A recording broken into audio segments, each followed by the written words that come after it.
পথের মানুষ আমি, পথেই ঠিকানা, পথের শেষ কবে হবে তাই জানি না। ঘুরতে ঘুরতে পথে পথে আজ আমাদের উদ্দেশ্য পদ্মার পার মাওয়া ঘাটে।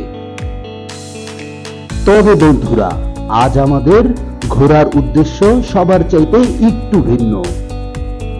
সকলের প্রিয় সেই বিখ্যাত মুন্সিগঞ্জের ভাসাইল হয়ে আমরা যাব পদ্মার একটি চরে। তারপর আমরা পদ্মা নদীর উপর দিয়ে বয়ে চলা পদ্মা সেতু দর্শন করে ঢাকায় ফিরব। আমরা আমাদের নির্ধারিত ব্যক্তিগত প্রাইভেট কারে আমাদের যাত্রা শুরু করলাম।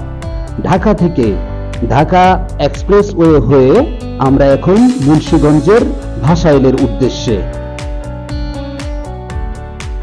ভাসাইলের এই দৃশ্য দেখে আমরা সবাই উজ্জীবিত। ভাসাইলের প্রকৃতির রূপ রস গন্ধ আমাদেরকে মোহিত করেছে। আপনি স্বচক্ষে না দেখলে ভাসাইলের সৌন্দর্য কখনো বিশ্বাসই করতে পারবেন না। এখানকার মনোরম প্রাকৃতিক সৌন্দর্য দেখে আমরা সবাই পুলকিত। শৈশব, কৈশোর, তারুণ্য আর বৃদ্ধ বয়সের মাতামাতি এখানে সবসময়ই বিদ্যমান। ভাসাইলের এই পদ্মা পারে প্রতিদিন সকালবেলাও বসে গ্রামীণ হাট বাজার। বৈচিত্র্যময় বেশ কিছু খাবার পাওয়া যায় এই ভাসাইল বাজারে। এখানকার প্রকৃতিতে বেড়ে ওঠা গাভীর দুগ্ধ জাতীয় খাবার বেশ জনপ্রিয়। খাঁটি দুধের তৈরি ছানার মিষ্টির স্বাদ অতুলনীয়। অবাক হবেন আপনারা জেনে, আমরা যাচ্ছি পদ্মার বুকে real dream eco resort project সন্ধানে। যেই কথা সেই কাজ, আমরা সদল বলে উঠে পড়লাম আমাদের নৌকাতে।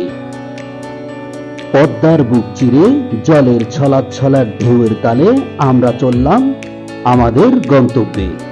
চিরসবুজের কাশফুলগুলো নদীর বুকে দাঁড়িয়ে আছে সগৌরবে।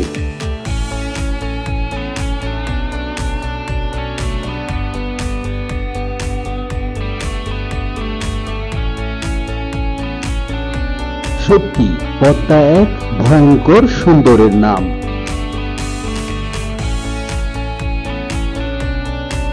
সূর্য, আকাশ, ভূমি, বৃক্ষ মিলেমিশে একাকার পদ্মার জলে।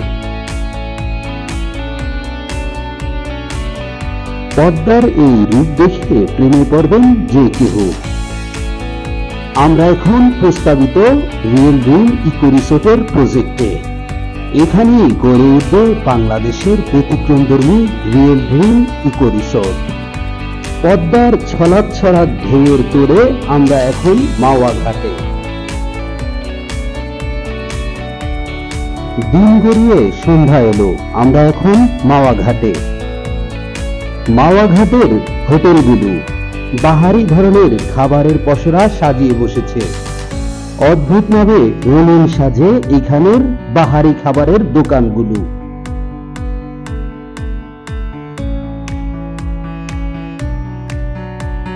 পদ্মার পারে আসবো তো ইলিশ খাবো না, তা হবে না, তা হবে না। বিভিন্ন সাইজের ইলিশ মাছ রয়েছে এইখানকার ঘাটগুলোতে।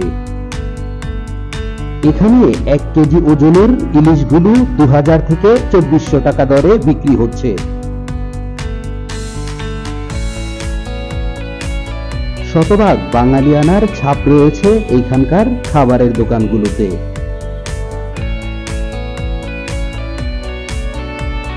এখানে ইলিশ কিনতে আপনাকে চিনতে হবে কোনটি পদ্মার ইলিশ, কোনটি বা মেঘনার ইলিশ।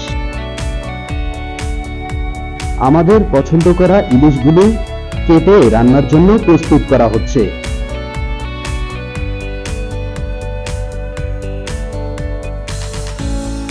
ইলিশের বৈশিষ্ট্য হলো কেটে কেটে হালকা ধুয়েও এটি রান্না করা যায়। এইখানে আলাদাভাবে সরিষার তেল কিনে নিতে হয়। সরিষার তেলে ইলিশ ভাজি দারুণ সৌরভ ছড়াচ্ছে। ইলিশ ভাজি, বেগুন ভাজি, পোড়ামরিচ রান্নার এসব ধরন দেখে জিভে জল টলমল।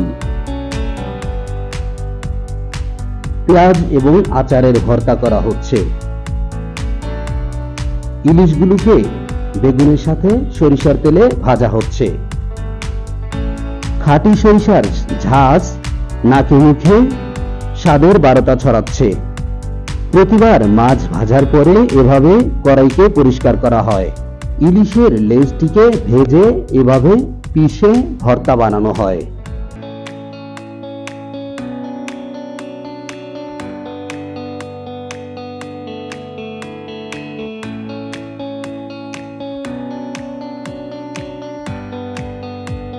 অবশেষে খাবার টেবিলে পদ্মার ইলিশগুলো পরিবেশন করা হলো।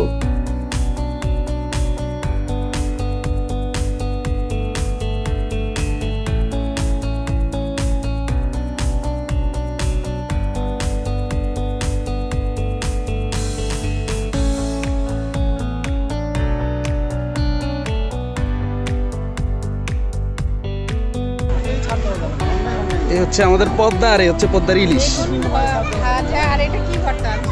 এটা হচ্ছে যে লেজটা আছে না, লেজটাকে দিয়ে ভর্তা বানানো হয়েছে। এখানে আলু ভর্তা কি আপনার বাসায় মন ভরে না?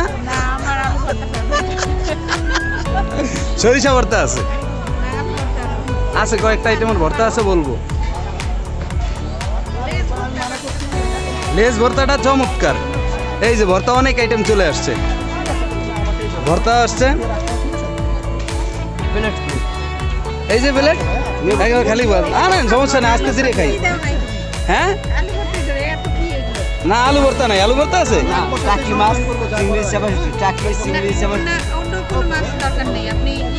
ঠাকুর যেটা লাগে নিব, আর বাকিটা নিয়ে যাবে।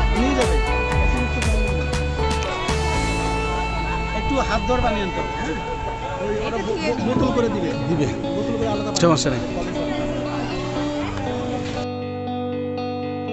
সুস্থ দেহ, প্রশান্ত মন, মনোমুগ্ধকর মুগ্ধ হাওয়া, মনোরম প্রাকৃতিক পরিবেশ, সব মিলিয়ে আমাদের জার্নিটা ছিল অসম্ভব ভালো লাগার মতো।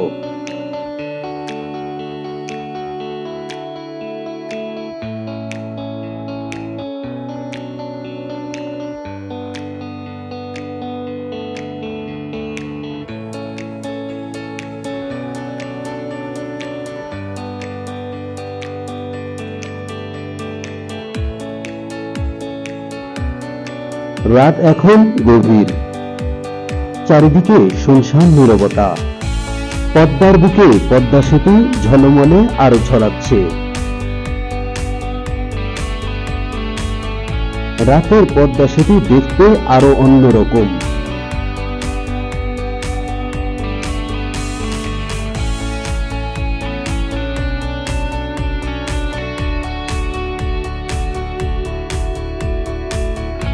ঢাকা শহরের কোলাহল ছেড়ে খুব কাছাকাছি ঢাকার অদূরে মুন্সিগঞ্জ, ভাসাইল, পদ্মা সেতু, পদ্মা নদী, সবকিছু মিলিয়ে আমরা যেন এক অন্যরকম অনুভূতির মাঝে ডুবেছিলাম।